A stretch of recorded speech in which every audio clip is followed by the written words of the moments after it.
সম্মানিত খামারি ভাই ও বোনেরা, আসসালামু আলাইকুম। আশা করি আপনারা সকলে ভালো আছেন। নবজাতক বাছুর জন্মের প্রথম 72 ঘন্টা ঝুঁকিপূর্ণ অবস্থায় থাকে। আমাদের যথাযথ যত্ন ও পরিচর্যায় বাছুরটি জীবনী শক্তি পায়। বাছুরের জন্মের পর যতগুলো গুরুত্বপূর্ণ কাজ রয়েছে তার মধ্যে অন্যতম হলো বাছুরকে সঠিক সময়ে সঠিক মাত্রায় শাল দুধ খাওয়ানো।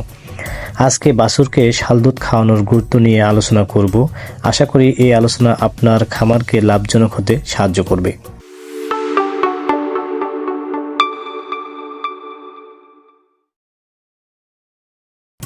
বাচ্চা প্রসবের পরপর গাভীর ওলান থেকে নিঃসৃত হালকা হলুদাভ আটালো দুধই হচ্ছে শাল দুধ। শাল দুধ একদিকে বাছুরকে খাদ্য সরবরাহ করে, অন্যদিকে বাছুরের রোগ প্রতিরোধ ক্ষমতা বৃদ্ধি করে। শাল দুধ বাছুরকে খাওয়ানোর উপকারিতা। স্বাভাবিক দুধের তুলনায় শাল দুধের প্রোটিনের পরিমাণ কয়েক গুণ বেশি থাকে। এই প্রোটিনের অধিকাংশ গ্লোবুলিন নামক প্রোটিন, যা অ্যান্টিবডি সমৃদ্ধ।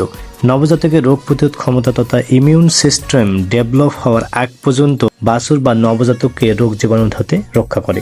তাই শাল দুধকে প্রথম টিকা বলা। শাল দুধ ল্যাকজেটিক হিসেবে কাজ করে, নবজাতকের বিপাকজাত মল বের করতে সাহায্য করে, ফলে পরিপাকতন্ত্র পরিষ্কার হয়ে যায়। শাল দুধ অন্ত্রের উপকারী ব্যাকটেরিয়ার গ্রোথ বৃদ্ধি করার মাধ্যমে স্বাস্থ্যকর পরিপাকতন্ত্র ডেভেলপমেন্টে সাহায্য করে। নবজাতকের পানি শূন্যতা দূর করে প্রয়োজনীয় ইলেকট্রোলাইট সরবরাহ করে। শাল দুধে কয়েক গুণ পরিমাণ প্রোটিন, শর্করা, ফ্যাট, মিনারেল, ভাইটামিন এবং অ্যান্টিবডি থাকে, যা নবজাতকের জীবনী শক্তিকে বৃদ্ধি করে। শাল দুধ খাওয়ানোর নিয়ম।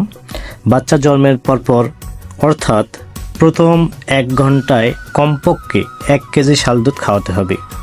শাল দুধের গুরুত্বের কারণে বাচ্চা জন্মের প্রথম ঘন্টাকে গোল্ডেন আওয়ার বলা হয়। শাল দুধ কোনোভাবেই নষ্ট করা যাবে না। বাচ্চার শরীরের ওজনের 10% হারে শাল দুধ খাওয়াতে হবে। শাল দুধ বাছুরের ক্ষতি করবে এই ভেবে শাল দুধকে পুকুরে বা মাটিতে ফেলে দেবেন না। শাল দুধ খুবই গুরুত্বপূর্ণ। শাল দুধ আপনার বাছুরের টিকা, আপনার বাছুরের জীবনের পাসপোর্ট, আপনার বাছুরের জীবনী শক্তি। ধন্যবাদ।